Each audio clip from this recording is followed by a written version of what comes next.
dalam kehidupanmu betul-betul berbuah. Sepanjang tahun saudara harus berbuah. Hidup saudara harus berbuah.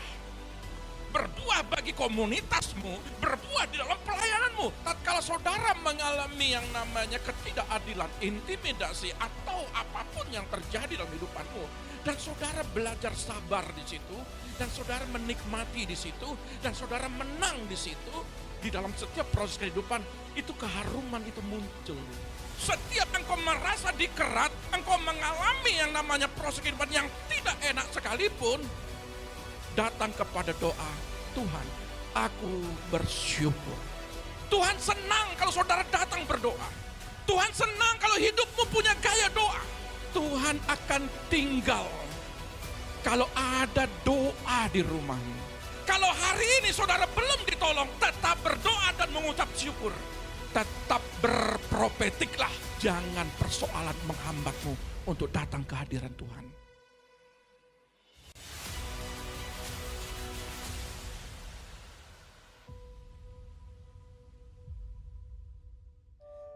Kita siapkan hati kita untuk firman Tuhan. Terima Dia, terima firman-Nya dengan hati yang terbuka, hati yang haus, hati yang rindu akan Dia. Terima kasih Tuhan, teguhkan kami di dalam segala hal, karena firman-Mu perisai bagi hidup kami. Terima kasih Allahku. Yes Jesus. Amin. Hatiku tetap teguh dan berharap padamu, sekalipun tak ada dasar untukku berharap.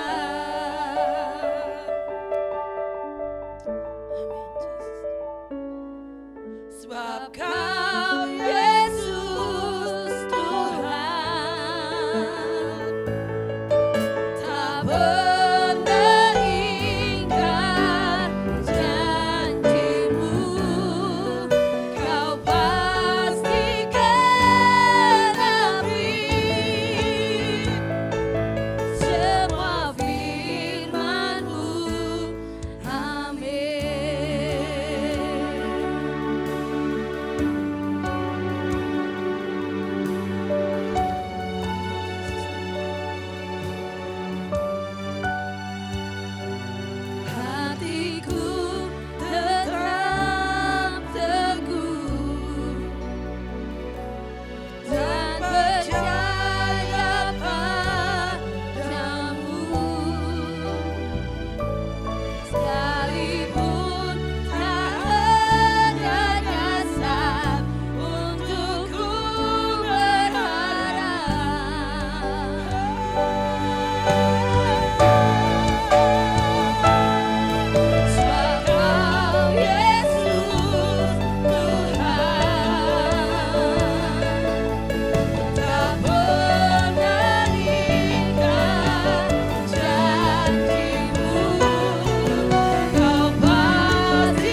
pagi hari ini Tuhan, pengurapan-Mu terjadi bagi kami. Kami disegarkan baik tubuh, jiwa, dan roh kami. Pagi hari ini kami mau mendengarkan isi hati-Mu. Berbicaralah bagi kami Tuhan, dan kami siap mendengarkan semua kebenaran firman-Mu untuk membuat kami semakin intim dan semakin dekat daripada-Mu Tuhan. Urapi kami semua, urapi hamba-Mu. Di dalam nama Tuhan Yesus yang siap katakan haleluya. Amin. Mari silakan duduk. Shalom. Puji Tuhan. Apa kabar hari ini? Baik, luar biasa? Enggak.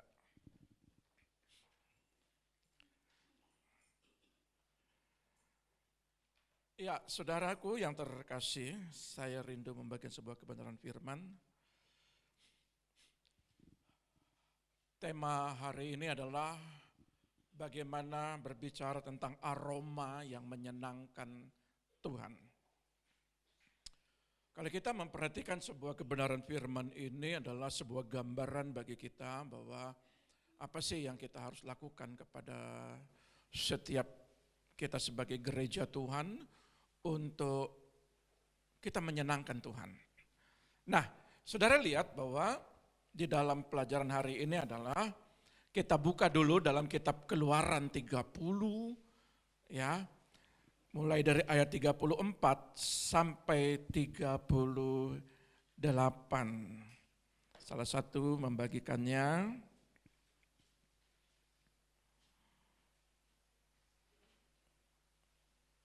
Keluaran 30 ayat 34 sampai 38, demikian bunyi firman Tuhan.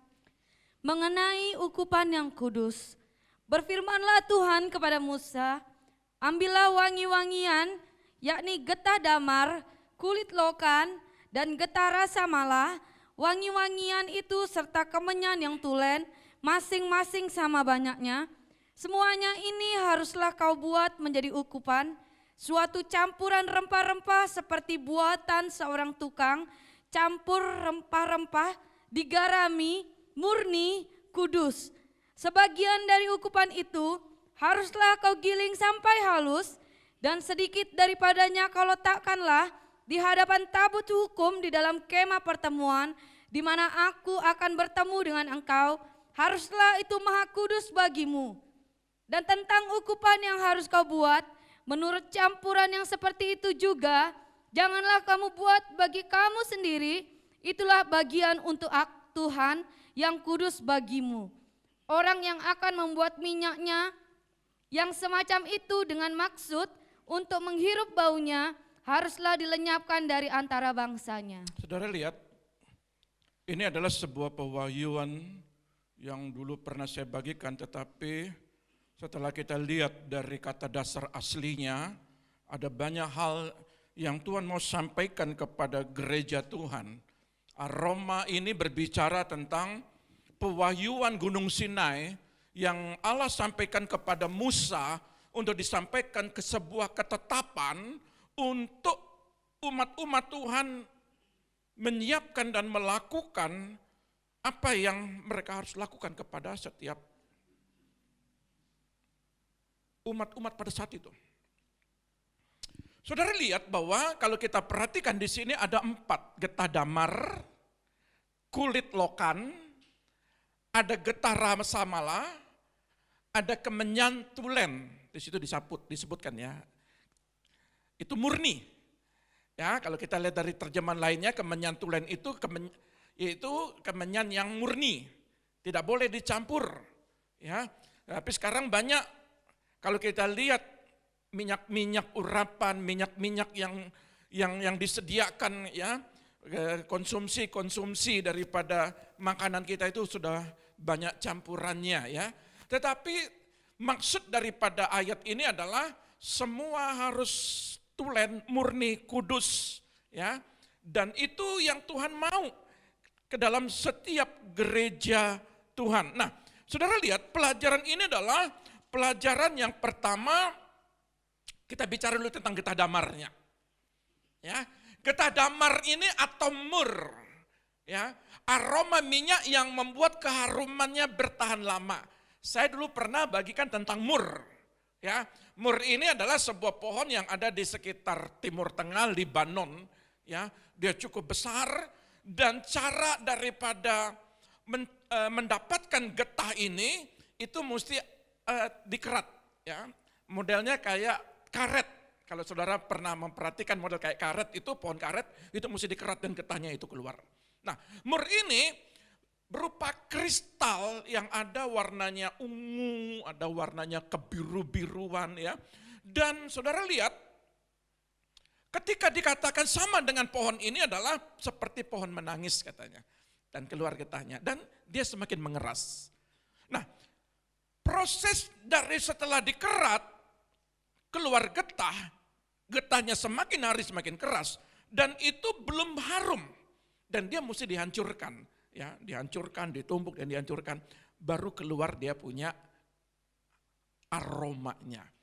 Nah, saudara lihat, keharuman daripada gereja Tuhan adalah ketika mereka mengalami tekanan kehidupan dan Tuhan sedang membawa mereka itu untuk tampil menjadi pribadi-pribadi dewasa, pribadi-pribadi yang dewasa. Nah, tatkala saudara betul-betul mengalami keratan, tatkala saudara mengalami yang namanya ketidakadilan, intimidasi atau apapun yang terjadi dalam hidupanmu, dan saudara belajar sabar di situ, dan saudara menikmati di situ, dan saudara menang di situ, di dalam setiap proses kehidupan, itu keharuman itu muncul. Ya, tetapi ada banyak orang juga yang tidak tahan dengan proses. Ketika mereka mengalami intimidasi atau mengalami perkataan-perkataan yang negatif, seringkali mereka membela diri, bahkan ya banyak juga yang membalas dan tidak mau. Ya, ada orang berkata begini, dalam perjanjian lama, ya mata ganti mata, gigi ganti gigi katanya ya. Kalau saya dilukai maka saya akan melukai, kalau saya diomongin maka saya akan ngomongin, begitu ya. Nah, saudara lihat, mur itu tidak begitu. Mur ini harus betul-betul yang namanya pengalaman pribadi yang ketika dikerat itu mesti dihancurkan, ditumbuk dan dihancurkan menjadi lebur, dan itu mulai muncul keharumannya. Nah, perhatikan baik-baik ayat ini. Kata bahasa aslinya nautan. Nautaf. Bahasa aslinya nautaf. Kata nautaf ini adalah ucapkanlah banyak teguran. Kalau saudara semakin banyak dinasehati, itu semakin bagus untuk supaya kerak-kerak hitam. Kalau kita lihat selang itu ada lumut-lumutnya. Setiap saudara buka selang, buka keran, maka yang paling pertama itu keluar lumutnya. Semakin besar arus daripada air dalam selang itu, tekanannya lebih besar lagi, apalagi kalau pakai pompa, maka selang itu, lumut-lumutnya itu akan pasti banyak keluar. Selang-selang di dalam saluran, kalau kita lihat selang-selang dalam saluran, dalam urat-urat kita, dalam nadi-nadi kita, ada mungkin di situ kolesterolnya, itu kan mesti ditembak dengan obat. Ya, kalau ada yang 100 mili, ada yang 300 mili gitu ya. Ya, kalau kita lihat asam urat, kolesterol paling tinggi itu 20 mili. Untuk apa? Untuk mengeluarkan daripada kalau kita lihat kadar-kadar kolesterol. Ya, apalagi HDL, ya. Itu semakin jahat. Nah, saudara lihat betapa pentingnya kata-kata ucapan nubuat, betapa pentingnya kata-kata nasihat, kata-kata teguran. Itu kalau dalam bahasa King James-nya, prophet. Kata-kata profetik yang untuk menegur, meneguhkan, yang untuk menasihati. Makanya saya berharap ketika kita ada buat kesalahan, relakan hatimu untuk dinasihati. Itu baik. Ketika kita membuat sebuah kesalahan, ketika kita tidak sesuai kehidupan kita dengan maunya Tuhan, terkadang para hamba-hamba Allah, itu kata-kata menasihati dan tidak sedikit menegur saudara. Lebih baik daripada saudara menjalani kehidupan, saudara tidak mau dinasihati, saudara tidak mau ditegur, tiba-tiba saudara sampai ketemu Tuhan, di dalam catatan kehidupannya, buku kehidupannya, disebutkan satu persatu apa yang kau lakukan selama ini. Lebih baik saudara dinasihati selama di bumi ini untuk saudara berubah. Makanya kata nautaf ini ucapkanlah banyak teguran. Ya, orang tua menasihati anak, jangan, aduh kok orang tua saya ini cerewet banget, bukan. Dia tugas, dia dititipkan Allah sebagai imam di keluarga. Untuk apa? Untuk banyak menasehati. Dan ketika saudara nanti setelah hidup saudara nanti berumah tangga, maka tugas dan tanggung jawab saudara ya untuk juga menasehati keturunan saudara berikutnya. Makanya relakan hatimu itu untuk dinasihati. Maka kata mur ini adalah ketika saudara mau harum di dalam kehidupanmu, mau harum di tengah-tengah rumah tanggamu, mau harum di tengah-tengah teman sepergaulanmu, dilihat ini anak luar biasa. Kok hatinya lemah lembut, kok dia mau menghargai orang. Ya, banyak kali anak-anak tidak menghargai orang lain karena di rumah dia tidak saling menghargai dan dia tidak menghargai orang tua. Makanya ketika dia beradaptasi dengan lingkungannya, itu kata-kata mutiara banyak keluar, kata-kata yang tidak bagus itu keluar karena dari rumah tidak dididik dengan baik. Amin. Setuju ayat ini? Kata nautaf ini setuju? Ucapkanlah teguran. Ada banyak anak-anak, buat kesalahan. Ya, terkadang anak-anak itu mungkin curi dompet bapaknya. Enggak apa-apa, cuma 10.000 kok. Enggak apa-apa, papa banyak duit, enggak apa-apa diambil, padahal salah. Tapi enggak ditegur. Lalu anak-anak kadang-kadang kalau kita melihat, dia suka tonjok orang. Enggak apa-apa supaya dia jantan. Supaya dia itu luar biasa kalau dia berantem, mentalitasnya itu mental yang strong, yang kuat. Jadi enggak apa-apa, enak banget. Ya, tetangga dipukul, ya kasihan orang tuanya dong, anaknya dijadikan samsak, tapi orang tuanya yang mukulin, enggak apa-apa, anak saya sedang dilatih mentalnya. Iya coba balik sendiri, anakmu yang dipukul orang, bagaimana perasaanmu? Kan gitu. Ya, nah saya berharap didikan dan teguran nautaf ini adalah mari, ya kata-kata nubuatan, kata-kata profet itu begini, anakmu pintar, anakmu luar biasa. Saya percaya kamu diberkati. Saya percaya bahwa kehidupanmu, masa depanmu itu luar biasa. Ada yang mungkin berkata begini, kok berdoa-berdoa saja sih? Mana? Saudara lihat, kata-kata profetik luar biasa nak. Kamu giat berdoa, pasti kamu diberkati nak. Pasti kamu dituntun, pasti masa depanmu luar biasa nak. Ada tuntunan Tuhan. Seharusnya kata-kata profet itu keluar dari mulutmu. Tetapi terkadang kita sebagai orang tua, saudara lihat, saudara tidak bisa melihat anakmu. Tolong, saya berharap saya bagian firman ini saudara lakukan. Bukan sekedar kita mendengar. Kata-kata nasihat itu penting. Kata-kata profetik itu penting. Ya, kata-kata membangun. Jangan berkata kamu, sudah belajar. Tambah lagi kamu banyak berdoa. Tambah kamu tidak pegang buku. Bodohmu tuh tidak ketulungan. Tambah lagi. Nah saudara lihat. Kata-kata itu tidak membangun, itu bukan kata-kata profet. Kata-kata profetik bagi anak-anakmu. Amin. Amin. Haleluya. Nah, saudara lihat. Kulit lokan. Kata kulit lokan ini adalah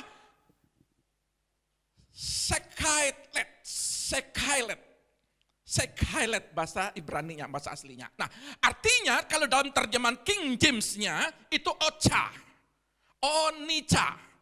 Onica itu kulit kerang atau moluska yang dikerok atau dibakar. Makanya kalau kulit kerang ini dia punya kekuatan. Ya, biasanya itu kalau untuk campuran semen atau campuran model kayak kapur atau campuran untuk bangunan rumah. Ya, biasanya kan kerang dipakai kan. Kalau zaman dulu itu kan kerang dibom, dihancurkan, itu diambil lalu dibakar akan menjadi bahan bangunan. Tetapi maksud daripada kulit lokan ini bukan seperti itu. Ini ada kerang pilihan. Nah, Ketika dia dibakar atau dikerok dia punya kulitnya itu aromanya kuat sekali. Ya, salah satu kenapa ditetapkan di sini menjadi bahan-bahan herbal daripada campuran, karena dia punya keharuman, artinya dia punya kemauan yang tinggi, berjuang keras untuk mencari Tuhan.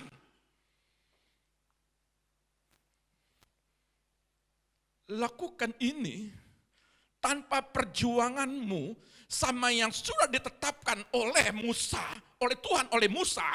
Maka sampaikan kepada umat-umatku, kalau aku mau tolong mereka, kalau hujan itu turun terhadap mereka, kalau mereka mau keluar dari padang gurun, kalau mereka keluar dari perbudakan, mereka harus lebih giat mencari aku. Makanya kalau saudara punya persoalan, saudara lari dari Tuhan, itu tidak menguntungkan bagimu. Tetapi setiap engkau menghadapi suatu sisi-sisi kehidupan, dilema-dilema kehidupan, langkah yang paling bagus adalah mari semakin giat engkau mencari Tuhan. Dan kebetulan wadahnya kan banyak di sini. Senin, Selasa, Rabu, Kamis, Jumat, kecuali Sabtu. Di situ semua ada wadah-wadah. Mau di Tabanan, mau di Tanggu, mau di Kute, mau komsel-komsel, mau ibadah paruh minggu, ya. Di situ semua ada, ya. Ada istilahnya tempat-tempat yang saudara semakin untuk menyalurkan aspirasimu, menyalurkan kerinduanmu, hatimu. Di mana engkau ditempatkan, di mana engkau mengalami yang namanya perjumpaan, di situ engkau bisa ada di tempat itu untuk menjadi berkat bagi orang lain dan menjadi hidupmu menjadi lebih semangat lagi, lebih antusias lagi. Ini berbicara keantusiasan, ya, kemauan yang tinggi. Maka kulit lokan ini dibutuhkan untuk menjadi herbal. Saudara, di samping penderitaan saudara bertahan, tetapi di balik penderitaan saudara, di balik mur, ya, di balik keratan kehidupan, maka tujuannya Tuhan membawa saudara untuk semakin giat mencari Tuhan. Kulit lokan, ya, itu dua. Yang ketiga adalah getah rasa mala. Getah rasa mala ini adalah tanaman beraroma evergreen. Memotong kulit pohon dan mengeluarkan getah berwarna kuning kecoklatan. Modelnya persis kayak cemara. Ya, persis seperti kayak begitu, ya. Tetapi pohon rasa mala ini dia berbeda. Nah, saudara perhatikan, ini dia getahnya, warna kuning kecoklatan. Nah, ini menjadikan bahan herbal. Ini pun juga nanti dihancurkan. Untuk di situ dikatakan giling semua, campur. Nah, saudara perhatikan, kenapa penting sekali getah rasa mala? Bagaimana cara prosesnya? Bagaimana karakteristiknya? Karakteristiknya pohon daripada rasa mala adalah, lihat, hampir sepanjang tahun pohon rasa mala akan berbunga dan berbuah. Modelnya warna coklat kecil, tapi di situ ada modelnya kayak tajam-tajam kayak model, bukan duri, tapi seperti mahkota. Tuhan mau saudara berbuah, ya, sepanjang tahun saudara harus berbuah. Hidup saudara harus berbuah. Berbuah bagi komunitasmu, berbuah di dalam rumah tanggamu, berbuah di dalam pelayananmu. Tuhan minta engkau seperti rasa mala. Berbuah. Tolong cek hidupmu, adakah engkau berbuah-buah? Misal, ketika ada orang sakit di tetanggamu, saudara tidak peduli atau saudara perhatikan? Jangankan saudara mendoakan, adakah saudara memperhatikan? Umpamanya, saya selalu berkata kalau ada yang sakit, tolong ibu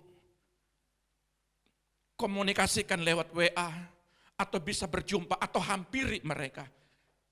Apa masalahnya?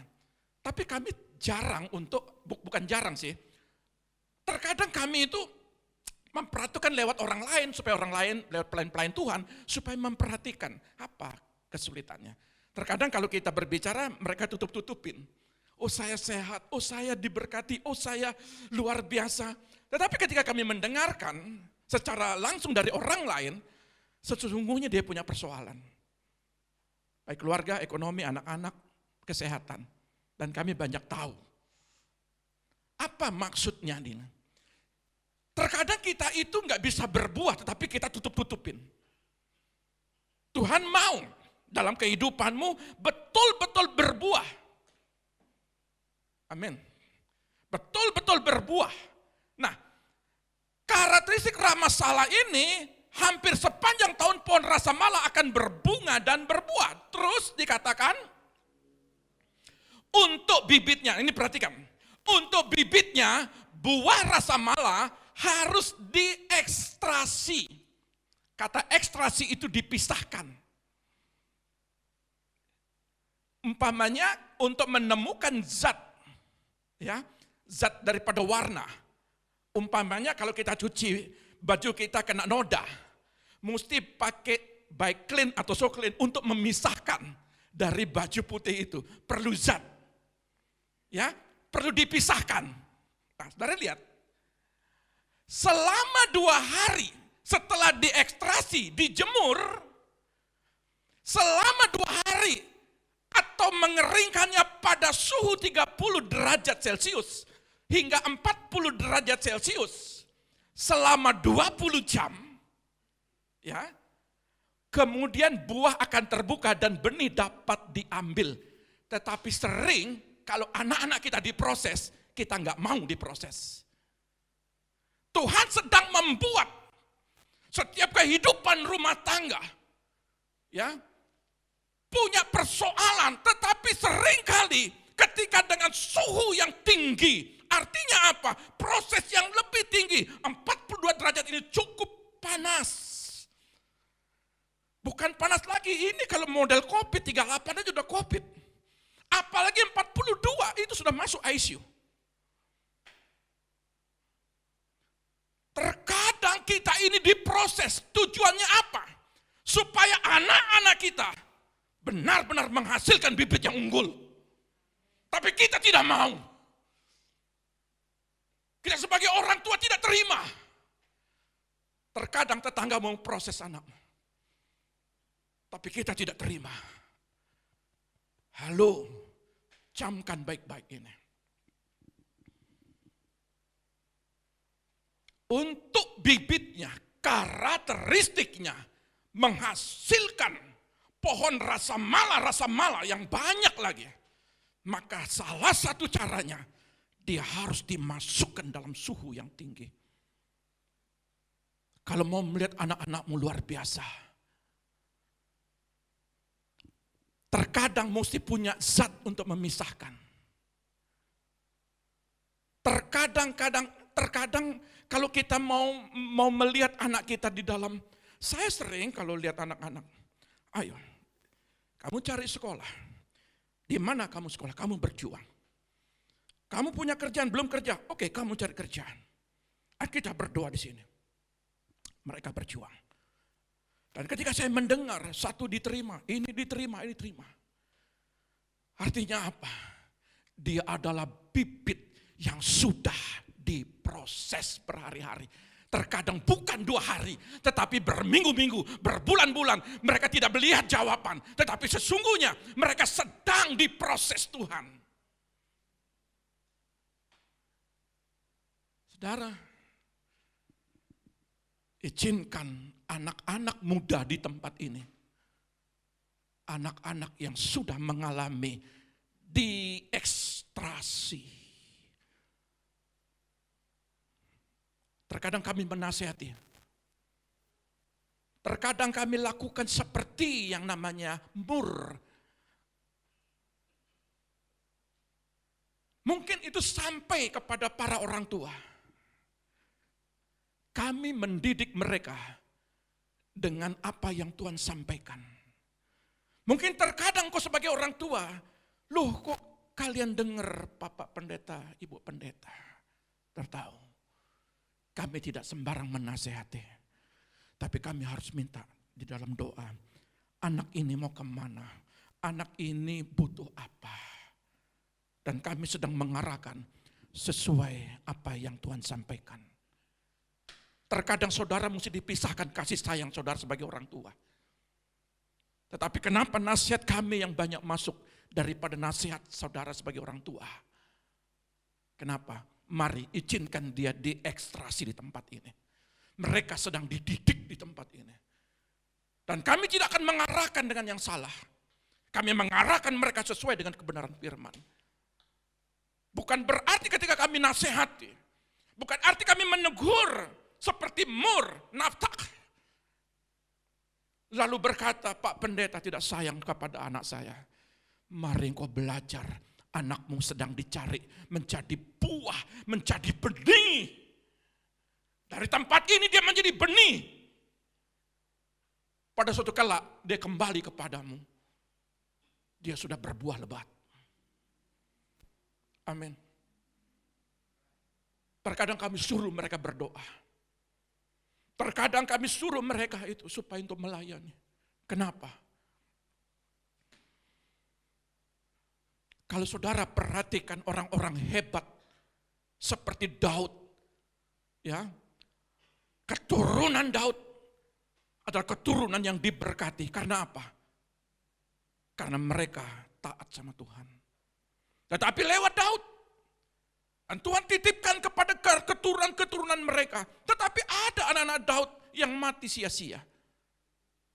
Tetapi bagi mereka yang betul-betul mau diekstraksi, ketika saudara betul-betul mau dituntun, dibimbing, bukan sekadar perkataan, tapi kami tetap membawa mereka dalam doa. Pertanyaannya, adakah kata-kata prophet keluar dari hidupmu, dalam keluargamu? Atau kau berkata, ya sudahlah, kalau memang tidak diterima, ya sudahlah, tidak apa-apa. Tetapi di tempat ini tidak ada kata-kata itu. Dan kami terus, kata-kata prophet itu harus keluar. Dan saudara lihat, ini penting. Bibit buah rasa mala ini harus diekstrasi dengan penjemuran selama 2 hari untuk mengeringkannya selama 20 jam. Kemudian buah itu akan terbuka sendiri. Dan kami rindu anak-anak di tempat ini. Dia muncul menjadi bibit, dia muncul menjadi benih. Dia muncul di mana dia berada. Di pekerjaannya, di pelayanannya, di komunitasnya. Dia muncul dengan sendirinya. Dan dia tidak mengalami ketakutan. Dia tidak mengalami kekhawatiran. Karena mulai sedini mungkin mereka sudah dididik.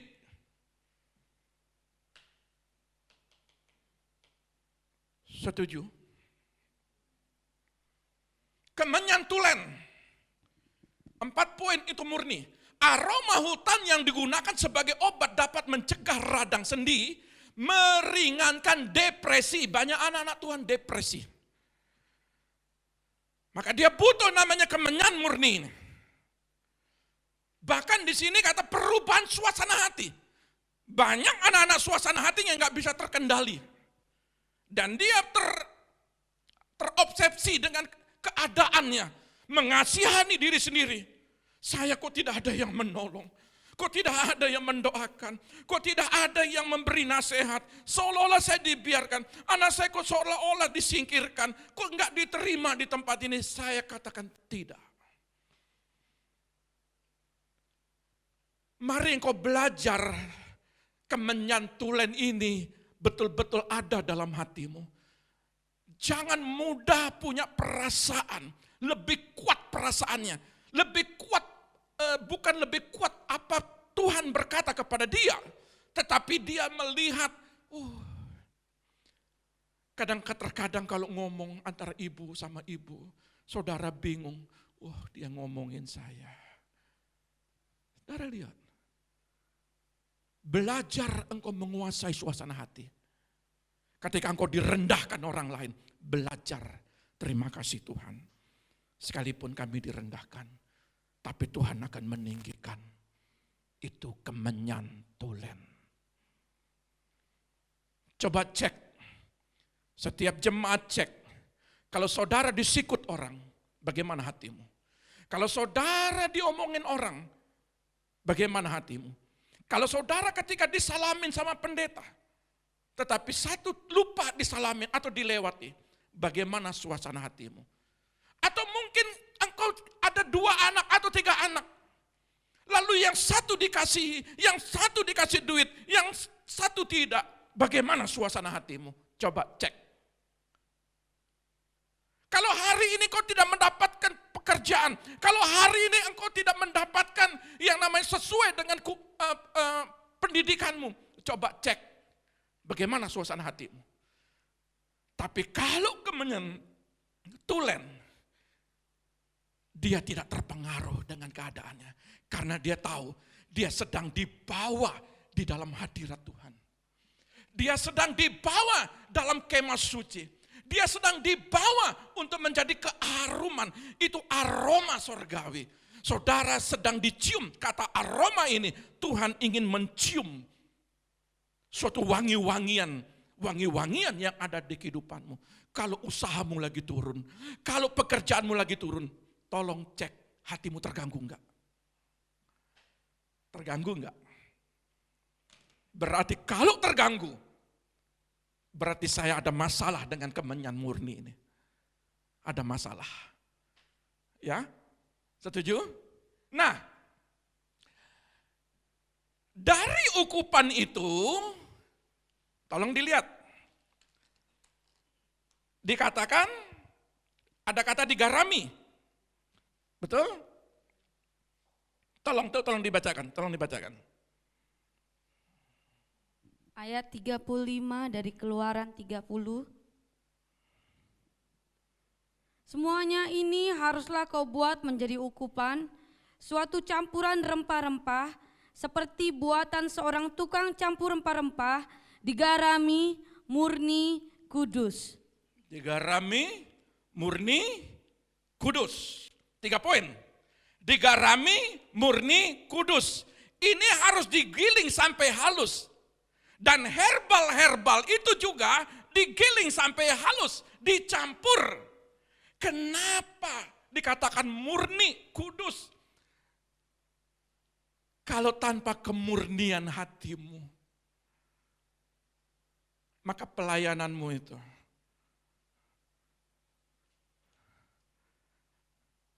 saya mau katakan, Tuhan minta ketulusan kalau engkau mau melayani Tuhan. Itu dasar dari hatimu. Hiduplah dalam kekudusan. Hiduplah dalam kemurnian hati. Kalau mau tolong orang, betul-betul murni dari hatimu. Betul? Kalau mau tolong orang, murni dari hatimu. Ada kemurnian dan ada kekudusan. Tetapi yang saya mau garis bawahi adalah kata digarami. Ini menarik buat saya. Kenapa ada garam di sini? Dari campuran itu semua ada disisipkan di tempat ini, di ayat ini, digarami. Garam-garam yang di rumah yang pakai saudara buat sambal itu, saudara kasih apa? Supaya enggak tawar, supaya apa? Apa sih bahasa masakannya? Ya seperti itu. Jadi kalau enggak pakai garam rasanya cemplang gitu ya, kalau bahasa saya itu ya. Maka dikasih garam. Nah, saudara lihat, menarik kata digarami ini. Coba lihat ya, digarami ini apa maksudnya? Tolong bilangan 18 ayat 19. Bilangan 18 ayat 19. Bilangan 18 ayat 19. Demikian bunyi firman Tuhan, segala persembahan khusus, yakni persembahan kudus yang dipersembahkan orang Israel kepada Tuhan, aku berikan kepadamu dan kepada anak-anakmu laki-laki dan perempuan bersama-sama dengan engkau. Itulah suatu ketetapan untuk selama-lamanya.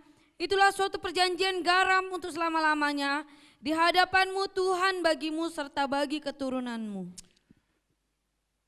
Ada enggak di sini bahasa di luar? Umpamanya begini, kepadamu anak-anakmu laki-laki dan kalau saudara punya anak laki-laki, kata ketetapan digaram ini, biar aja anak perempuan saya yang lebih dekat sama saya, biar yang dia yang ikut kemana-mana sama saya, kalaupun saya pergi melayani karena dia lebih dekat. Adakah ada perbedaan di tempat ini, di ayat ini? Hanya anak laki saja, anak perempuan saja. Justru di ayat ini, anak laki-laki, anak perempuan, dan kita. Betul? Dan kita. Apa maksudnya? Kenapa dalam sebuah lingkup keluarga, kalau kita punya dua anak, maka dua-duanya, apakah itu laki perempuan, atau laki-laki, atau perempuan saja? Ayat ini berkata berarti semua komplek. Dan dikatakan ada dalam perjanjian garam di sini. Imamat 2 ayat 13. Imamat 2 ayat 13, demikian bunyi firman Tuhan. Dan tiap-tiap persembahanmu yang berupa korban sajian haruslah kau bubuhi garam. Janganlah kau lalaikan garam perjanjian Allahmu. Janganlah kau lalaikan garam perjanjian itu. Dari korban sajianmu beserta segala persembahanmu haruslah kau persembahkan garam. Anak laki-laki, anak perempuan, dan kita semua, jangan lalai. Harus ada persembahan garam. Menjadi perjanjian bagi Tuhan. Jadi semua. Terlihat, garam pengawet yang membuat segalanya bertahan lama. Maka kalau ada lilin dikasih garam. Lebih lama ya prosesnya, melelehnya dibanding tidak pakai garam. Adalah simbol dari keabadian perjanjian antara Allah dan umatnya. Perjanjian yang kekal. Dan dikatakan menambahkan garam ke dupa yang dipersembahkan di tempat suci akan menjadi peringatan bahwa pendekatan kepada Tuhan dalam doa didasarkan pada hubungan perjanjian.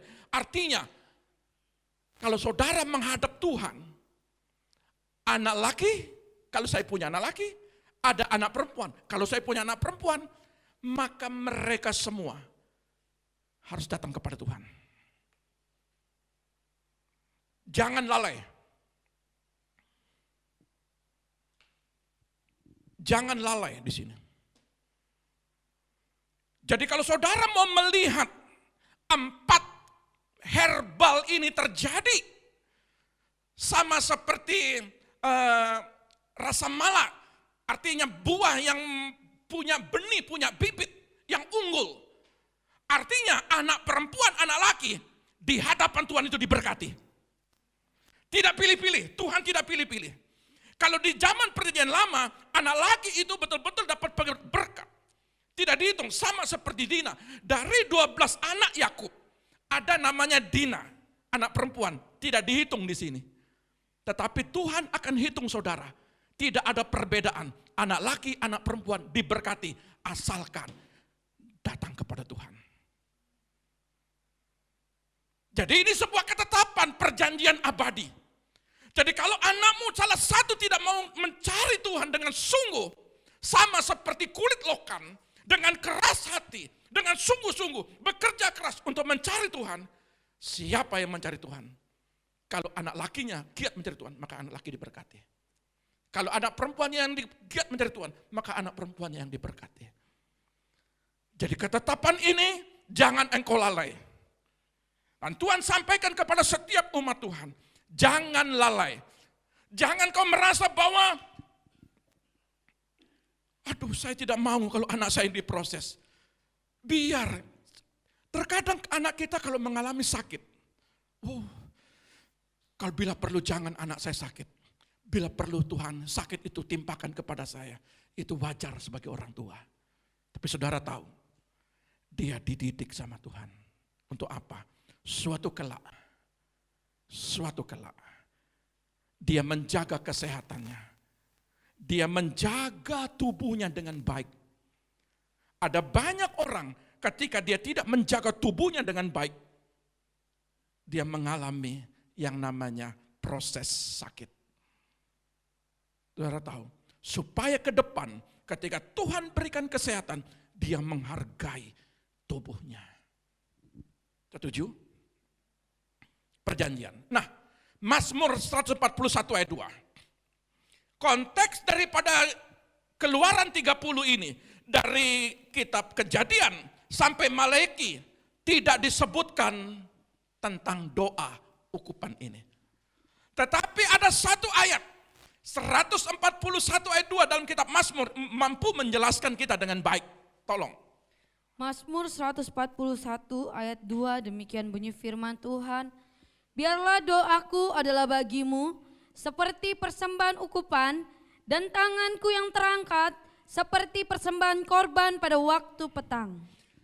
Biarlah doaku seperti ukupan. Artinya setiap saudara masuk di dalam doa, izinkan proses kehidupanmu. Izinkan ketika ada yang namanya mur, engkau merasa dikerat, engkau mengalami yang namanya proses kehidupan yang tidak enak sekalipun, datang kepada doa. Seperti itulah cara doaku. Tuhan, aku bersyukur. Aku bersyukur Tuhan, di balik semuanya ini engkau tetap baik. Ketika Tuhan saya mengalami ekonomi yang terjatuh. Ketika Tuhan ekonomiku butuh biaya ini dan itu. Ketika aku datang, aku ingat kulit lokan. Semakin hari, aku semakin dibakar untuk datang ke Tuhan. Harus dibakar kulit lokan itu supaya dia betul-betul harum. Jadi apa yang membakar hidupmu saat ini? Biaya sekolah kah? Biaya makan minum kah? Biaya A, B, C, D, E kah? Apa yang membakar hidupmu? Maka Mazmur 141, Daud berkata, ini kutipan daripada Daud. Dan Daud berkata, Tuhan, aku ingat Keluaran 30 ayat 34 sampai 38. Biarlah aku datang, anak-anakku kerat aku. Coba lihat, Absalom itu mau bunuh Daud. Tapi Daud tetap datang kepada Tuhan. Karena apa? Dia tidak lihat persoalannya, tetapi dia lihat Tuhan. Saya rindu saudara, jangan persoalan menghambatmu untuk datang ke hadiran Tuhan. Jangan terhalang. Nah, komposisi dupa yang harum adalah pesan profetik tentang doa. Sesuai dengan 141 ayat 2. Jadi konsep dalam harum keharuman ini adalah Tuhan senang dengan fungsi daripada herbal-herbal ini. Tuhan senang kalau saudara datang berdoa. Tuhan senang kalau hidupmu punya gaya doa. Maka di dalam ayat ini Keluaran 25 ayat 8. Keluaran 25 ayat 8, demikian bunyi firman Tuhan. Dan mereka harus membuat tempat kudus bagiku, supaya aku akan diam di tengah-tengah mereka. Kalau saudara buat hal-hal, untuk saudara masuk di dalam doa mesbah keluarga, doa di dalam kehidupan sebagai orang tua, maka Tuhan akan tinggal di tempatmu. Tuhan akan tinggal kalau ada doa di rumahmu. Doalah yang menguatkan urapan. Urapan atas seseorang dapat bertambah melalui gaya hidup yang mendukungnya. Seberapa besar kualitas yang digunakan untuk berdoa setiap hari. Yudas 1 ayat 20. Yudas 1 ayat 20, demikian bunyi firman Tuhan.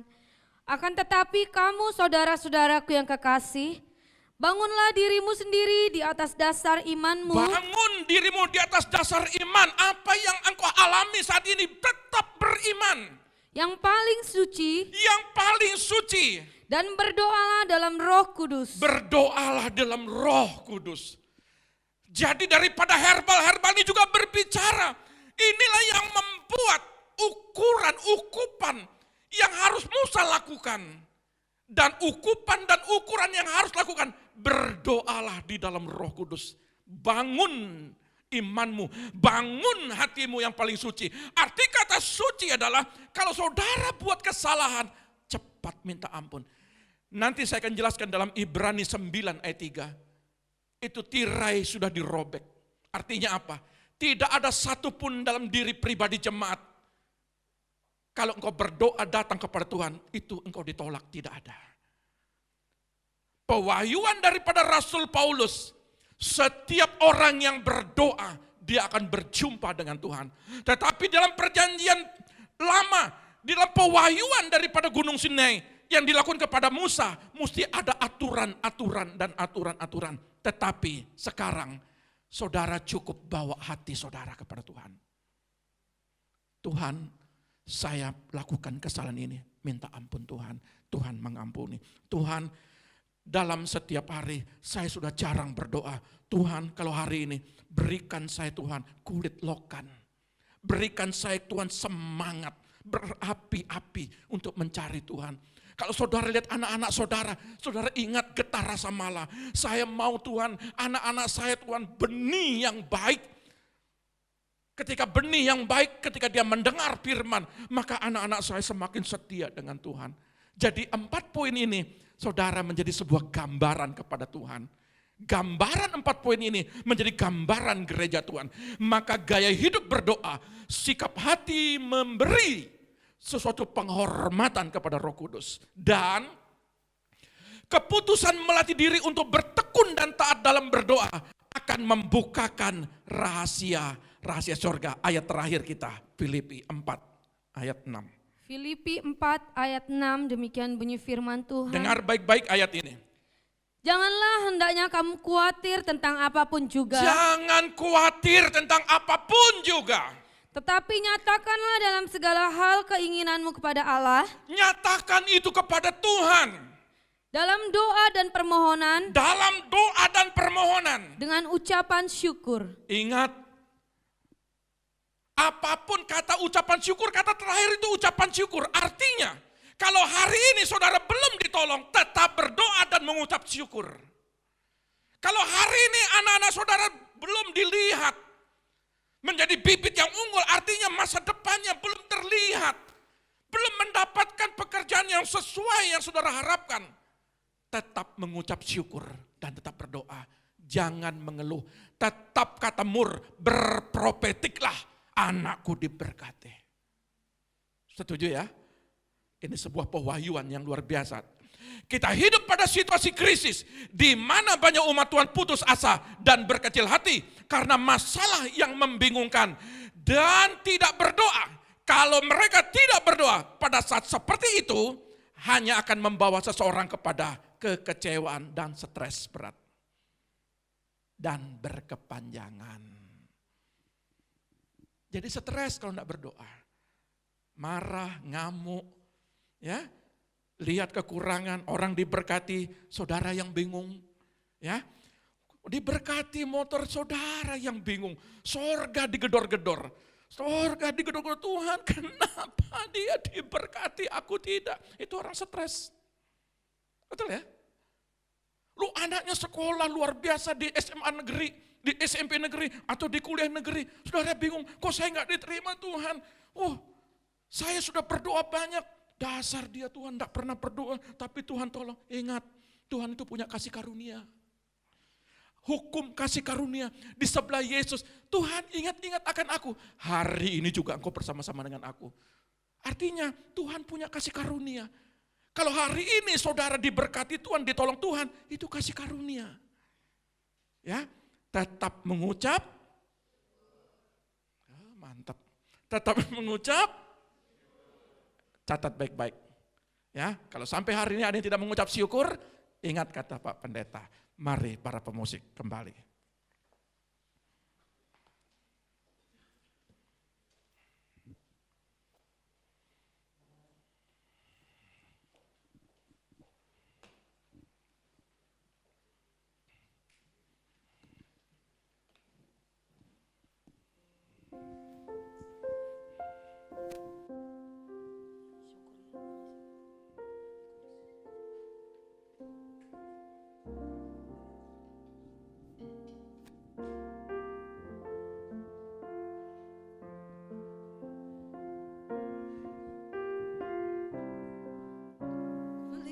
kulihat langit terbuka, kemuliaan-Mu datang, penuhi tempat ini. Kami umat-Mu bersujud, tersungkur menyembah kekudusan-Mu Tuhan, penuhi hati kami, kemuliaan-Mu dinyatakan.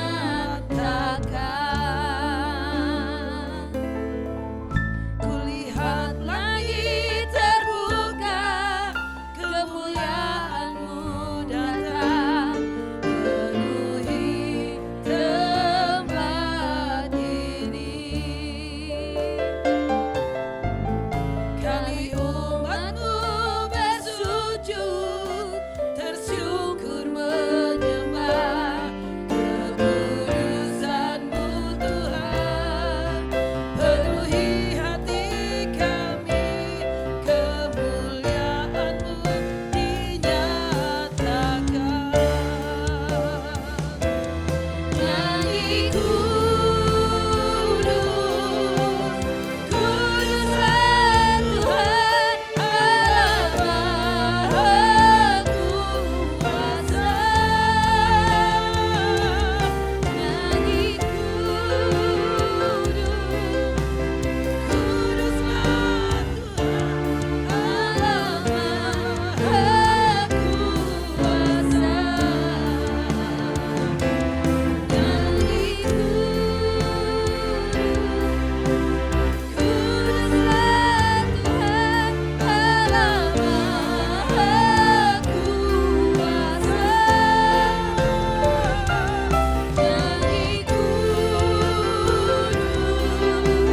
kuduslah Tuhan Allah Maha Kuasa. Nyanyi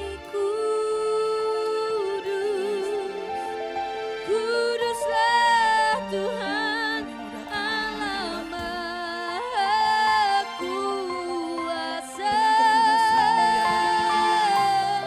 Nyanyi kuduslah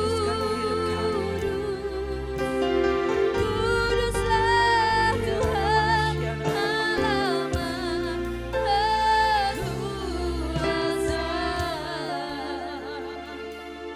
Nyanyi kuduslah Tuhan Allah Maha Kuasa. Nyanyi kuduslah Tuhan Allah Maha Kuasa. Nyanyi kuduslah Tuhan Allah Maha Kuasa. Nyanyi kuduslah Tuhan Allah Maha Kuasa. Nyanyi kuduslah Tuhan Allah Maha Kuasa. Nyanyi kuduslah Tuhan Allah Maha Kuasa.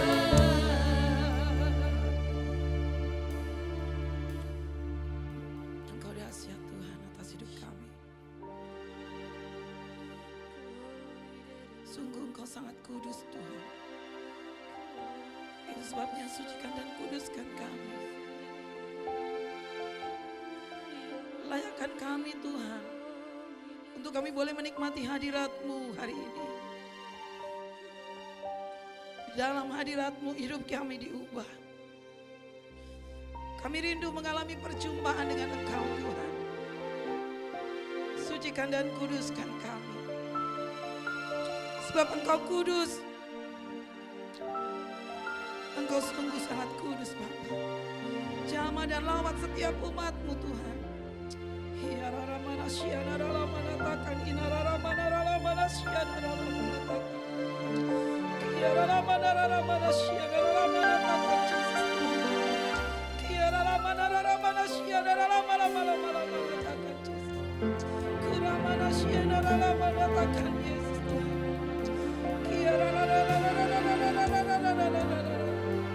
Jamah hati kami Tuhan, jamah hati kami Bapa, jamah Tuhan, beri kami kekuatan Bapa.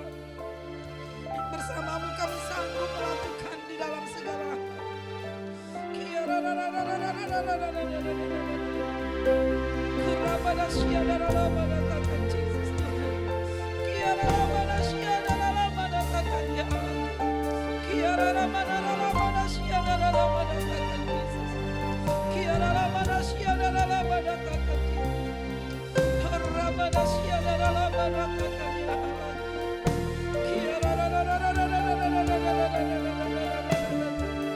Kasih-Mu melawat setiap umat-Mu Tuhan. Kasih-Mu melawat setiap umat-Mu Yesus.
Adakah hidupmu hari ini menyenangkan hati Tuhan?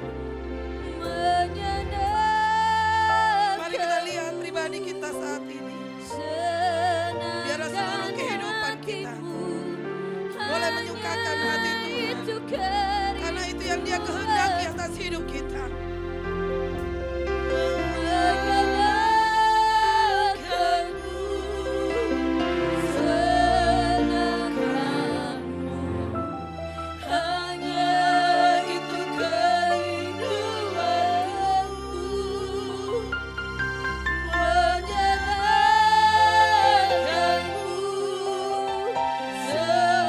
Senangkan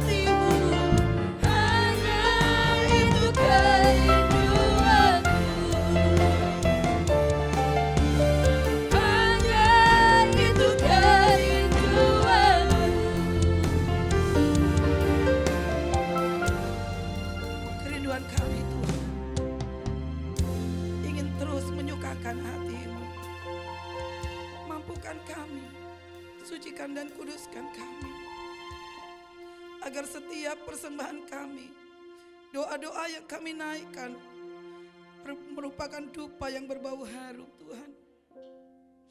Karena Engkau yang menyucikan dan menguduskan kami. Tidak ada noda atas hidup kami, tidak ada noda atas doa-doa kami Tuhan. Engkau yang melayakkan hidup kami Bapa.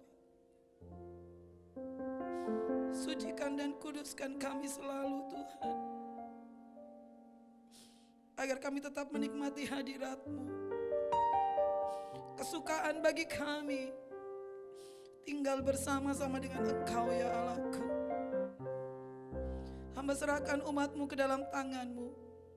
Biar belas pengasihan-Mu Tuhan, kemurahan-Mu Engkau kerjakan bagi setiap umat-Mu Bapa. Apapun yang mereka rindukan Tuhan, biarlah Engkau nyatakan atas kehidupan setiap umat-Mu. Mereka terus dikuatkan ya Tuhan oleh firman-Mu. Mereka dibangkitkan oleh Roh-Mu yang kudus ya Tuhan. Dan semangat mereka menjadi semangat yang luar biasa atas kehidupan mereka.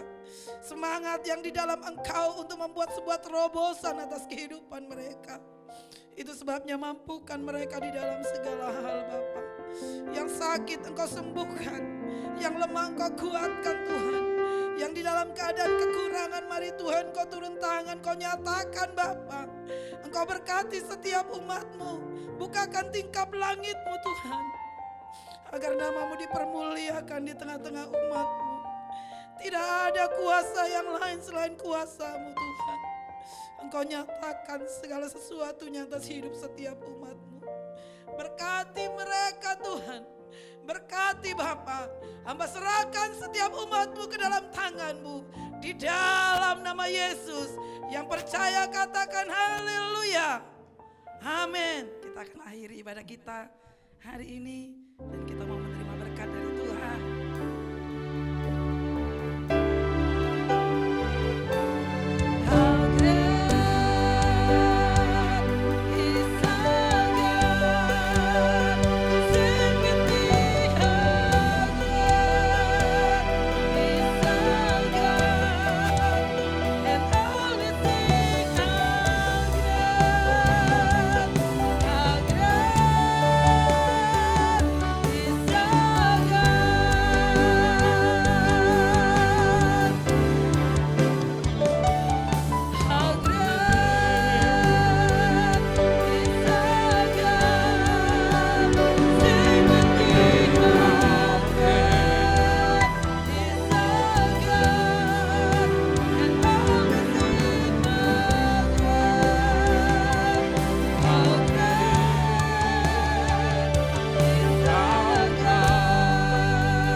Kami mengucap syukur Bapa Surgawi, Bapa yang kami panggil di dalam nama Tuhan Yesus.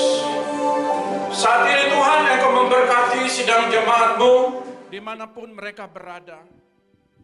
Kami percaya Tuhan segala kebaikan-Mu itu terjadi bagi kami semua.